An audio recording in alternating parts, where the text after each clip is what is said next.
Hey, top of the morning from my urban country backyard. Let's take a little garden walk this morning and see how everything is looking. Ada's cherry tomatoes. Let's just get rid of some of these yellow looking leaves. The tree is gonna wanna put life back to these leaves. So instead of letting the plant spend its energy on getting these leaves back to life, I'll just take these leaves off and drop them right at the root. And instead of being a hamper to the tree, it'll now actually, it's gonna help it. You know, it's really not all about just going in and planting stuff and leaving it and letting it grow. You gotta put your maintenance in, just with everything else in life. You know, you gotta maintenance your stuff. This is little Ada's plant. She loves these things, so she's gonna be quite excited. And she's only been coming out here and getting one at a time. But if we wait till like tomorrow, she should be able to come out here and get like 3 or 4 of them. She'll be enjoying that. These are my broccoli. I planted so much broccoli, I got broccoli all over the yard now, in every single garden. Well, not every single garden, but those bananas over here, I'm excited about those bananas. I really think they're red bananas, very high in vitamins, and they're supposed to be very rich in all of, and not all the vitamins, but a lot more vitamins than you get from a regular banana, I should say. I went in here and added some marigold, you know, because like I was telling you, I was being a regular man and thinking stay away from flowers. I don't really want any flowers, but like I said, everything does its thing. These flowers attract pollinators, which alternatively pollinate everything else. What I also did was I sprinkled a bunch of flower seeds all through my garden beds to attract birds and butterflies, and it's also going to look very pretty. All right, you see all these little broccoli over here? These are what we transplanted the other day. They were all bushy in the corner over here, so cleaned out this area for them and transplanted the broccoli. They're looking nice and fabulous. We got lemongrass right here. These little guys right here, they look like grass, but they're scallion. I have more chocolate mint over here for my clipping. Another broccoli over here. This is collard, which is comparable to kind of like a spinach almost, but not very bitter. Really, really nice taste. We have a little watermelon over here.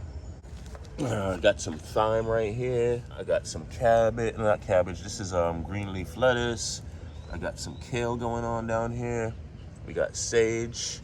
This is my onion spot where all my green onions are. I just clipped these the other day. What I'm doing with the green onions when they grow up and they start to bend over like that is I just clip them off and store them in the freezer until I'm ready to use them. Here's another callaloo plant. Now, all these scallions over here, these were store-bought scallions. I just clip them all off when I'm about to use them. Clip them off and just bury the ends in the ground here. Probably never have to buy a scallion from the store again. Rosemary looks it's looking really healthy. How about the sage? The sage is coming along nice. This guy right here is a leaf of life, catching life now. Leaf of life is very good for colds, flu, stuff like that. You just juice the leaves. Cucumbers are looking fantastic, man. I can't wait to make some cucumber salads. Basil are taking off. I got another marigold over here. Look at these potatoes though, man. Look at these potatoes. Look at these guys. These guys look so healthy. They just keep on growing. Look at the stalks on these things. They're fat. I think we're gonna get a nice harvest of potatoes in here. And some more seeds over here. Compost area down there. Everybody over the side of the yard is happy. Let's go look on the other side, see what's going on. Strawberry looks good. This side of the yard I'm really, really pleased with. This is the first garden I put on this side. You guys were with me when I did it. Started from really sugar sand here, and now, I mean, let me get down here to a level so you can actually see how everybody looks. I mean, these guys are looking fantastic. Everybody looks really, really healthy. Flowers. I'm just gonna pick these flowers. These are moringa. I'm just gonna pick up a couple of these flowers,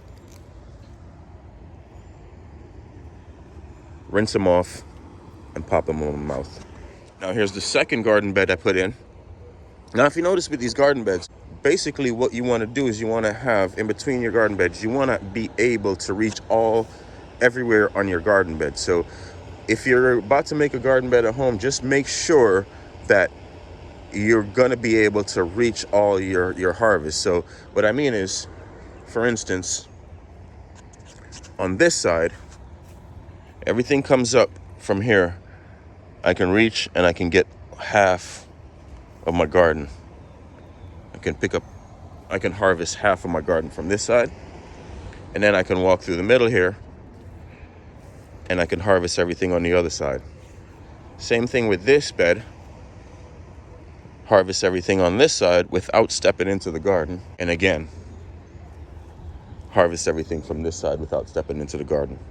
So here's the third one. I just put in this one the other day. Now, look at the difference. On these two, what I did was I treated the whole garden bed. If you see the difference in the soil, how it looks dark, and in the middle in the walkways here, they're not very dark at all. The darker the soil is, the better the soil, okay? Now, look at the third one. So what I did over here, instead of treating the whole area, I just made rows and treated the rows and made the rows deeper, so when it gets water, the water runs off into the rows, the trenches, I should say. Well, there's just another way of doing it. Here's another way. These kids built this garden bed Monday, the first day of spring break. This garden bed they built completely. They built it. All I did was the manual labor, like all the shoveling and digging and all that stuff for them. But they did all of this by themselves. The reason why this bed looks so much better than all of these, raised bed. So the difference between the raised bed is that this soil is easier to control than that soil down there. So this is all really, really, really good soil. That soil down there is really good soil mixed with the sand that was already here, the sugar sand that was already here. So I didn't mix any sugar sand into this. I put the good soil, build a garden bed and put all the good soil on top. And the reason why I'm doing this is because I'm going to be planting a market crop here. I really want good soil for my market crops because I really want good, superb market crops. So I'm using the best soil I possibly can. Topsoil mixed with compost and what do you call the thing? Manure. I've added some worm castings, but that's all. I'm really priding myself on not putting additives in the garden. As you can see, all the healthy growth I have here, I have no fertilizer going on. I have nothing added. I am going to get into some fertilizers, but they're going to be homemade fertilizers. I'm going to do like compost teas and stuff like that. And I'll be, of course, making videos of all of that stuff and showing you guys how we go about all of that stuff. But again, no pesticides, no additives from the stores, no fertilizer, store-bought fertilizer or anything like that. The only fertilizer that these two beds have gotten are these moringa leaves. I've added moringa leaves into the soil for fertilizer. That's the only fertilizer that these two beds have gotten, and I haven't put it anywhere else as yet.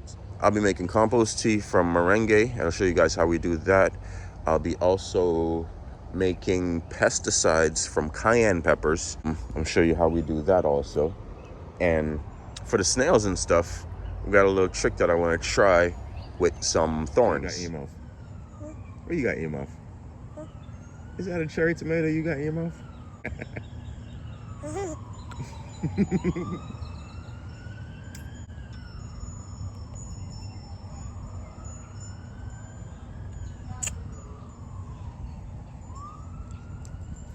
Feet and 6 inches, because if you look all the way down, you can see that it fits basically everything. So put your mark at 2 feet and 6 inches.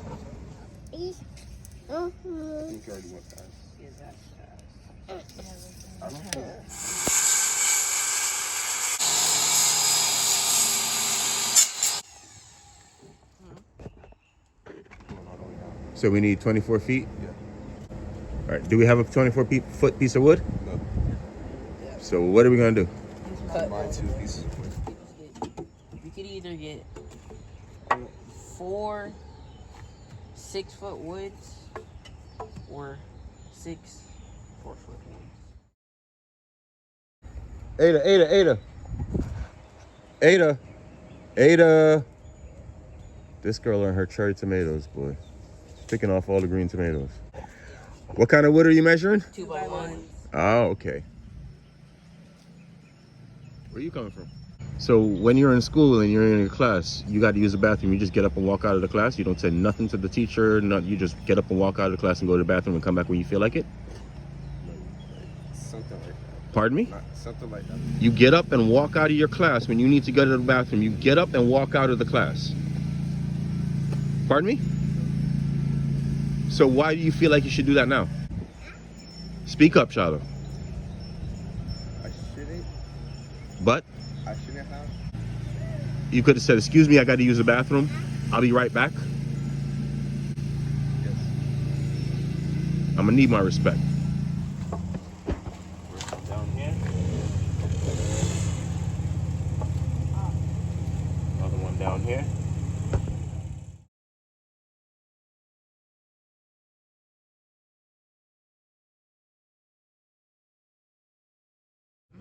All right, so now what we're gonna do is we're gonna get our first stake in place right here.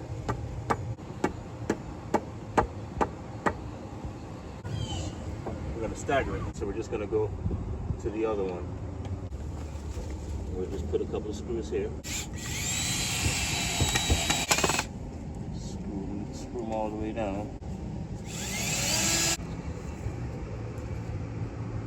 Put 2 more right here.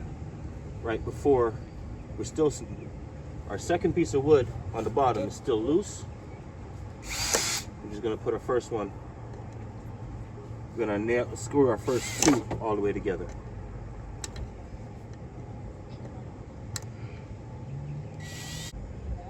Yeah, I can do this all day. Now we just go from our wall and then make sure we're at 6 inches. And once we're at 6 inches, we can go ahead and screw our second one in. What we're gonna do is we're just gonna make sure we're perfectly even.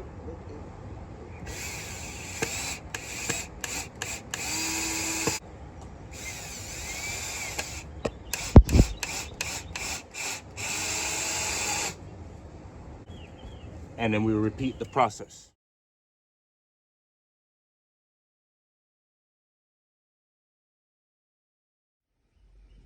The weeds from the new garden bed.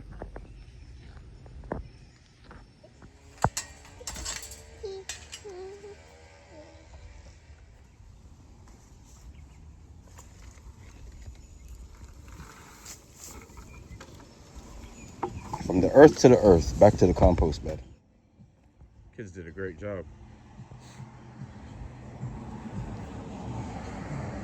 I think I just found out the cheapest labor I've ever found. Real quick. When I was growing up in Jamaica, they used to say, if you want good, your nose off a run. I didn't really understand the term, but lately with everything going on in the world, that one has been ringing in my ears. If you want good, your nose off a run. Basically what they're saying is, if you have a cold and you want to get better, your nose has to run, which nobody likes to do. Nobody likes to let their nose run because it doesn't feel good. It's bad enough you're coughing and you're sneezing and you're sniffling, now you got to let your nose run. But if you want to get better, that's what has to happen. To me, that basically means it has to get worse before it gets better. President just came out today and said, we got another 30 days stay home order. Tensions are already very high. Supermarkets doesn't seem to be restocking as much. It's getting worse. And it has to get even worse yet before it gets better.